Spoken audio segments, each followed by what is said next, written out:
How much, it's a lot, it's a crowd. How much time do I have, by the way? Don't buy, Not much time? not much time, like Okay. 10 minutes. 10 minutes? But That's we might impossible. be, but maybe you want Maybe I'll just talk about it. more questions. That's true. Oh gosh. Okay. I do want to respond. Well, first of all, I want to say thank you, Sharon. Thank you very much for agreeing to this and for hosting this. Minerva, thank you. I think Alon Clement left already, but from Cegla, and I would thank you very much as well. I really appreciate your hosting this, and also thank you to the excellent commentators, to Yair, to Lilach, to Ron. It's really, in a way, in the last few years, I feel like this has become a second academic home for me. I love being here, and I'm grateful for the opportunity to come and talk a bit about my work. Well, I don't have nearly enough time to respond. There's so much that's thoughtful here. Let me just start and just try to toss out a couple of answers, but hopefully we can get some questions too. Yair, thank you very much for your comments. I agree, in some sense, a lot of the examples that I use in the book are about governance and sort of about the role of these institutions as shareholders in their shareholder capacity, and maybe a little bit lighter in terms of on the worker issues. I think there's a couple of reasons for that. Some is that there's just more and better examples. Some also is I'm just trying to demonstrate, in some sense, on a first order level, trying to demonstrate that these entities are actually capable of setting particular objectives and accomplishing them. One encounters so much resistance about even the mere competence of these institutions, their ability to get things done, even to accomplish those own objectives, whatever we think of those objectives. And to some extent, there were some useful illustrations of how these entities are actually capable of setting goals and achieving them. And that's, and some of that is more available in the governance space than elsewhere, though I really like this 360 State Street example. You know, one thing was interesting, the book was published in April. Some fantastic examples of what I'm talking about have just emerged in the last 6 weeks. I'll just mention two very briefly. I can't get into them too much. One is that Terminal 1 at JFK Airport is going to be rebuilt with union labor. How did that happen? It happened in part because of an investment by an entity called Ullico, the Union Labor Life Insurance Company. Ullico was founded by Samuel Gompers, who also founded the American Federation of Labor, one of the most prominent labor unions. And its initial goal was to write life insurance policies for workers, for industrial accidents when no one else would do it. It's still around, it's still an investment fund, and one of the things that it does is it makes investments and requires that union labor be used on the project. That's a necessary precondition for them. Well, they just invested alongside Carlyle, a very sophisticated private equity fund, in the rebuilding of Terminal 1 at JFK. That will create 8,000 union jobs, 4,000 of those are permanent union jobs. So you get the salaries, you get the benefits, you get people paying into these retirement funds.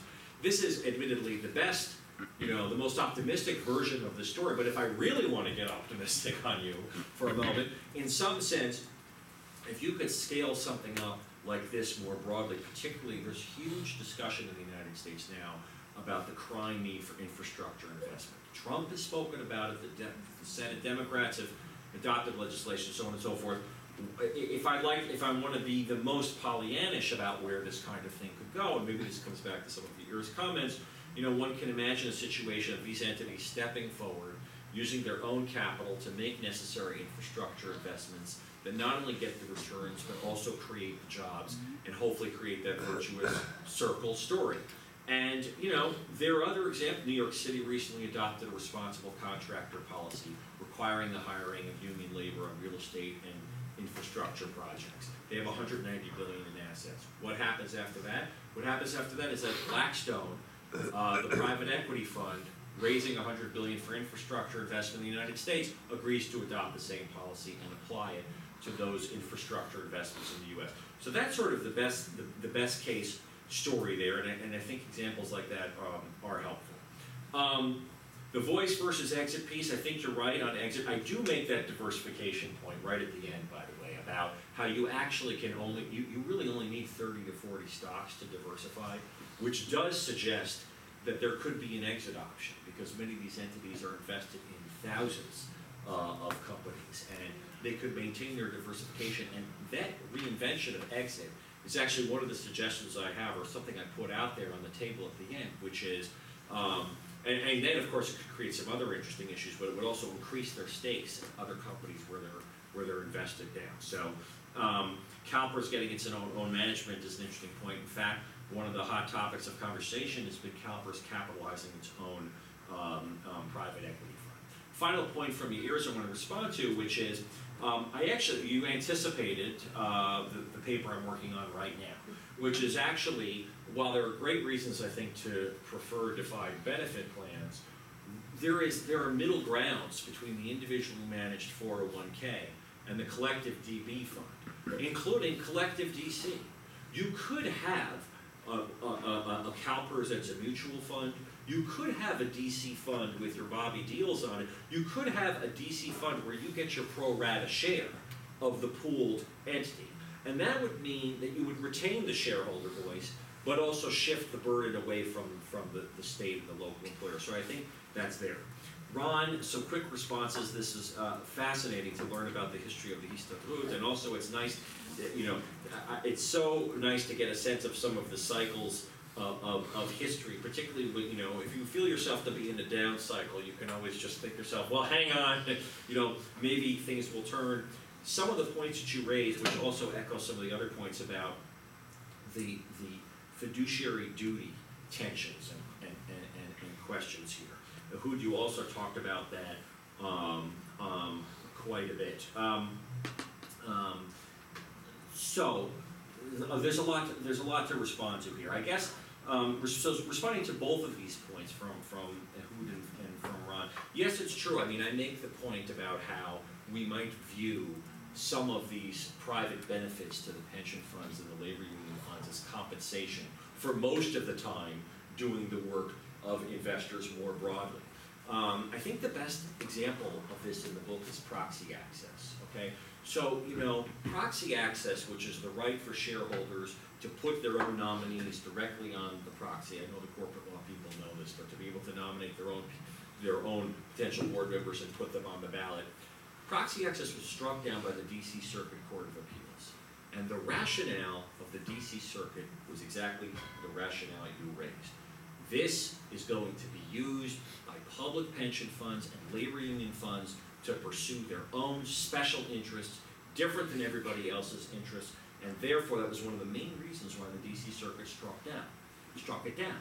So what's fascinating is that after that happened, precisely one of these special interest shareholders, the New York City pension funds, exactly one of the funds I'm talking about, took this issue to shareholders, and they voted in favor of it, overwhelmingly. Now, why did they do that? Is it because the market didn't understand that these entities have a special interest? I don't think that's the reason. I think it's probably closer to what I suggested, which is that if you asked most of these investors, why did they vote in favor of New York City's Proxy Access proposal if New York City might use it for its own private benefits? I think the answer would likely be that, yeah, maybe they will use it from time to time for their own private benefits, but net, we think we're better off with there being some potential check on management, even if the entity that occasionally uses that check also extracts some private benefit. Now, you're right, we can get into a battle of the, and I can't, we could get into a battle of the empirical studies, and I agree with you that more evidence is certainly always helpful. But I think, you ask, can the circle be squared? I think there at least isn't a plausible argument that the circle could be squared. But it's a fair question. It's a fair question on the empirics of it, along with a lot of other fair questions that you asked about how do we measure combining labor value and share value. I've actually been approached about this exact issue by a couple of an economist and a sociologist who are interested in trying to take another look. But I agree, it is a complex question. I don't think I tried to hide that. Another of the sort of clashing fiduciary duty points, right? So it's interesting because some people will debate if it's even in the workers' interests to abandon maximizing returns in favor of also considering worker interests. I was pleased to hear, I agree, Yair basically, was saying that, look, it just seems logical, if nothing else, that you may have, a worker may have more interest in her job than in, 2 percentage points more on, in dividends or whatever it may be. I think that's pretty straightforward, but some people would contest even that point. So then the question becomes, all right, if these pension funds and labor funds are going to pursue their net economic interest, which includes the returns, and how is the corporation going to do with it? Could it lead the corporation astray? And I think, could it lead to the abandonment of other shareholders? And that's where I think it does come back to this question of like, the empirical question you raise about how often do they act just in their own interests versus in the interests of other shareholders. I would push back a little bit more on your assertion that it's really only these pension funds that seem to have the special interests. I point to some evidence about mutual funds which behave very differently at companies where their products are on the 401k platform. For example, there's one formal study that showed that Vanguard had never voted against management at any company where management offered Vanguard products. Okay, that's a special interest. How about sovereign wealth funds? They have special interests too, right? Maybe pursuing the interests of the nation state sponsor versus. So, my view is, look, this is a world. It's a world for grown-ups. People are aware of each other's special interests. There are opportunities for other shareholders. If management really understands that the rest of the shareholder population is never going to vote in favor of some of these proposals or whatever, then that I think would constrain some of their ability to just nakedly pursue only their own interests. Even if that's maybe that's not such an undesirable thing, but in any event. On the other hand, and many of the commentators here are focused on the public company context, which is fair. Okay, talk about publicly held corporations, and you have to, in the shareholder proposal, you want to get majority support and so forth. How much? Okay, running out. Okay, so there are some differences though too when we're talking about in the private equity space or in the hedge fund space. I think that there's much more freedom of action for these pension funds in that space. If they shift their money from KKR to Bain or somebody else, that gives them a lot of authority. And I don't think they have to be, nor should they be, accountable to everybody else who puts their money into KKR. One of the other examples from the last 6 weeks, some of you may have followed the Toys R Us bankruptcy, right? Toys R Us went into bankruptcy, KKR got paid, and the workers got, thousands of workers were laid off, and the Minnesota pension funds and the Washington pension funds went to KKR and said, listen, we don't like the way you're treating your workers here, and each of these entities kicked in $10 million each as a severance package that probably wouldn't have happened without these pension funds. So I know I'm already out of time, and maybe there'll be a little bit, I could have gone into the Ask Me thing. Bottom line, I wanted to respond to something. So one point that I'll respond to with Lilach's and open up. What do these workers really want? Do they really want returns? Do they want something else? One of the things that I try to do in the book is not make the pure socially responsible investor argument. I mean, I understand that. But I'm not really talking about saving the world with worker pensions. I'm not opposed to saving the world. I live in the world, I have children. But really what I'm talking about is these entities actually pursuing the real interests of their workers and their contributors. And that's what I see both in terms of returns and in terms of the jobs piece. I try not to frame it so much as socially responsible affairs. So yes, I think what do these workers really want? They really want returns. I think they also really want to keep their jobs and bring in new contributors.